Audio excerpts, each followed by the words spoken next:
السلام علیکم. کیا آپ کے مقاصد واضح ہیں؟ Are your goals clear? If your answer is not, then this video is for you.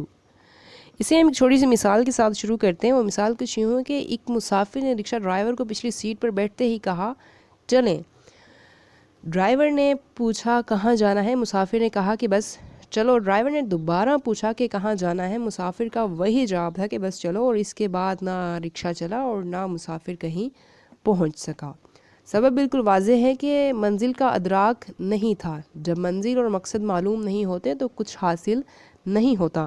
دوستو، یہ بالکل اسی طرح ہے جیسے دوراہے پر کھڑے ہوئے ایک فرد نے دوسرے سے پوچھا کہ میں اس راستے پر جاؤں یا اس راستے پر.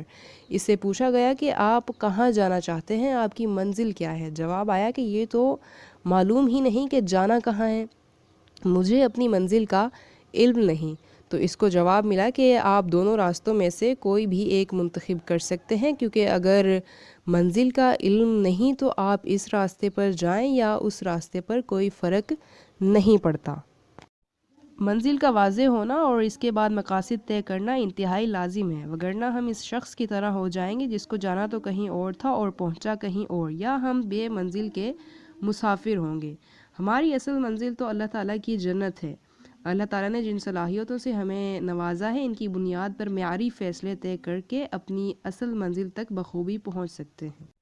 کسی شخص نے کہا کہ مجھے مصنف بننا ہے، تو ایک مربی نے اس سے کچھ سوالات کیے کہ کیا آپ نے ان مقاصد کے حصول کا وقت مقرر کیا ہے کہ اس تاریخ تک میں یہ ہدف حاصل کر لوں گا؟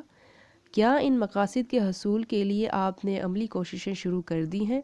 اس شخص نے ان سوالات کے جوابات نہیں دیے. تو مربی نے کہا مصنف بننا آپ کی خواہش تو ہو سکتی ہے، مگر مقصد ہرگز نہیں. خواہش کو مقصد بنانے کے لیے ان سوالات کے جوابات پختہ ہاں میں ہونا لازم ہے. مقاصد تو ان کو کہا جاتا ہے جس سے روگردانی ممکن نہیں، جس سے پیچھا چھڑوانا آسان نہیں، اور جس کو نظر انداز کرنا زندگی کو خیر باد کہنے کے مترادف ہو.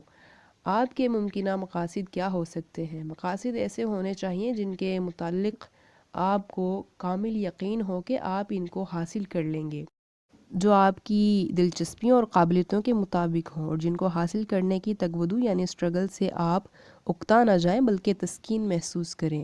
کیا آپ ان مقاصد میں سے کسی ایک مقصد کے لیے اپنی تمام توانائیاں خرچ کر سکتے ہیں؟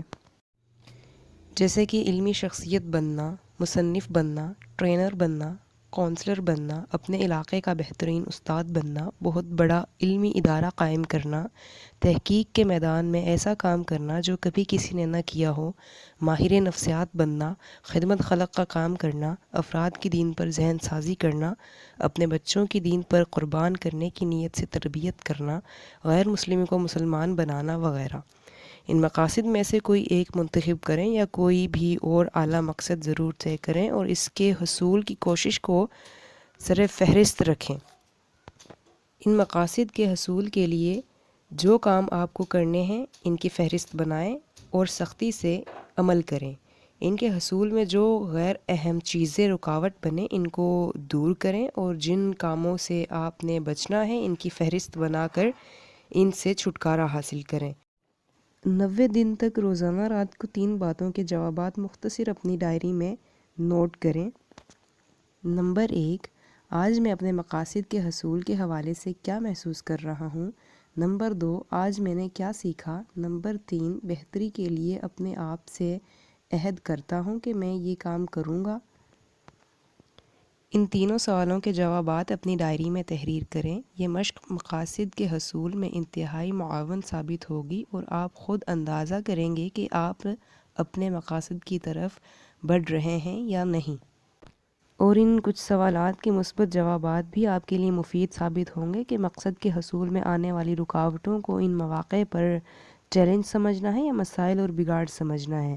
90% سے زائد ناکام لوگوں میں شمار ہونا چاہیں گے یا 10% سے کم کامیاب افراد میں شمار ہونا پسند کریں گے. ناکامی کے لیے سستی اور کچھ نہ کرنا یا کامیابی کے لیے قیمت ادا کرنا، کون سا رویہ پسند کریں گے؟ جتنا مل رہا ہے اتنا، یا اس سے کم معاشرے کو لوٹانا ہے یا اس سے زیادہ لوٹانا ہے؟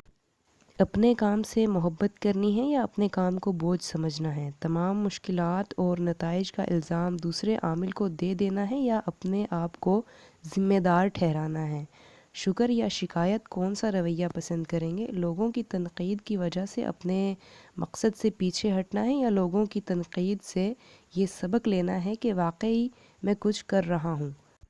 یاد رکھیں کہ آپ اللہ تعالیٰ کے فضل و کرم سے ہر کام کر سکتے ہیں۔ یقین جانیے ہر کام کر سکتے ہیں، کیونکہ جس ذات نے آپ کی تخلیق کی ہے اس نے ہرگز آپ کو فضول اور عبث نہیں بنایا۔ اپنی تخلیق کے مقاصد کو پہچانیں اور مقصد کے حصول کے لیے جت جائیں۔